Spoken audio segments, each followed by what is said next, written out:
بسم اللہ الرحمن الرحیم۔ افریقی براعظم ایک غیر معمولی ارضیاتی تبدیلی سے گزر رہا ہے جو دنیا بھر کے سائنسدانوں کی توجہ حاصل کر رہا ہے۔ ٹیکٹونک قوتیں لفظی طور پر زمینی ماس کو پھاڑ رہی ہیں اور ایسی دراڑ پیدا کر رہی ہیں جو آخرکار ایک نئے سمندر کو جنم دے سکتی ہیں۔ یہ قابل ذکر تبدیلی مشرقی افریقہ میں وقوع پذیر ہے، جہاں 3 بڑی ٹیکٹونک پلیٹیں آپس میں مل جاتی ہیں اور آہستہ آہستہ الگ ہو جاتی ہیں۔ زمین کی تزئین 2.5 کروڑ سال کی ارضیاتی ارتقاء پر محیط ایک کہانی بتاتی ہے۔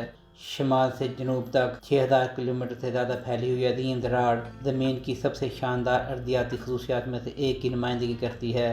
یہ بڑے پیمانے پر دباؤ براعظمی علیحدگی کی جاری عمل کو ظاہر کرتا ہے، جس میں آتشفشاں چوٹیوں سے جڑی گہری وادیاں ہیں، جن میں افریقہ کا بلند ترین مقام مونٹ کلمنجارو بھی شامل ہے۔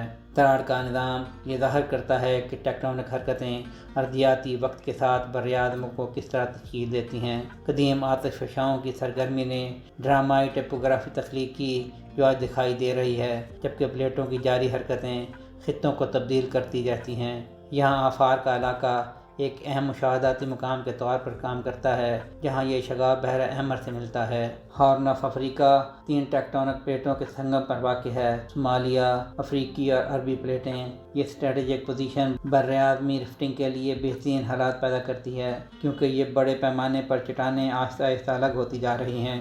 صومالیہ کی پلیٹ سالانہ کئی ملی میٹر کی رفتار سے مشرق کی طرف بڑھتی جا رہی ہے، جو براعظمی پرت کو اپنے ٹوٹنے کے مقام سے آگے بڑھاتی ہے۔ ماہرین ارضیات جدید ترین سیٹلائٹ ٹیکنالوجی اور زمینی پیمائش کا استعمال کرتے ہوئے اس سست لیکن مسلسل علیحدگی کی نگرانی کر رہے ہیں۔ یہ عمل ٹافی کے ٹکڑے کو الگ کرنے سے مشابہت رکھتا ہے۔ براعظمی پرت آہستہ آہستہ پتلی ہوتی جا رہی ہے جب تک کہ یہ مکمل طور پر ٹوٹ نہ جائے۔ جب ایسا ہوگا تو سمندری پانی اس خلا کو بھر دے گا، جس سے ایک نیا سمندری طاس بن جائے گا۔ ایتھوپیا میں 2005 کے زلزلے کے واقعات نے ڈرامائی طور پر وقتی پیمائش کے بارے میں سائنسی تفہیم کو تبدیل کر دیا ہے، کیونکہ ایک 60 کلومیٹر کی دراڑ صرف چند منٹوں میں ہی پیدا ہو گئی تھی اور اس سے زمین تقریباً فوری طور پر 2 میٹر الگ ہو گئی۔ یہ ایسا واقعہ ہے جسے ہم حالات میں صدیاں لگنی چاہیے تھیں۔ اس سے یہ بھی پتہ چلتا ہے کہ براعظمی ٹوٹ پھوٹ پہلے کے اندازے سے زیادہ تیزی سے واقع ہو سکتی ہے۔ اسی طرح کے ڈرامائی ارضیاتی واقعات دنیا کے دیگر حصوں میں بھی دیکھے گئے ہیں، بمشمول آتشفشاں علاقوں میں زلزلے کی سرگرمیاں جو زمین کی متحرک فطرت کو ظاہر کرتی ہیں۔ سائنسدانوں نے پیش گوئی کی ہے کہ وجود میں آتا ہوا نیا سمندری طاس آفار کے علاقے سے کینیا تک پھیلے گا اور ممکنہ طور پر تنزانیہ کی سرحد تک پہنچے گا۔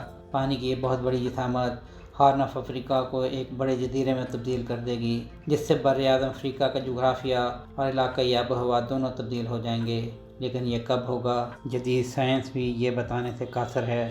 سہیل شہریار، پاک ترک نیوز۔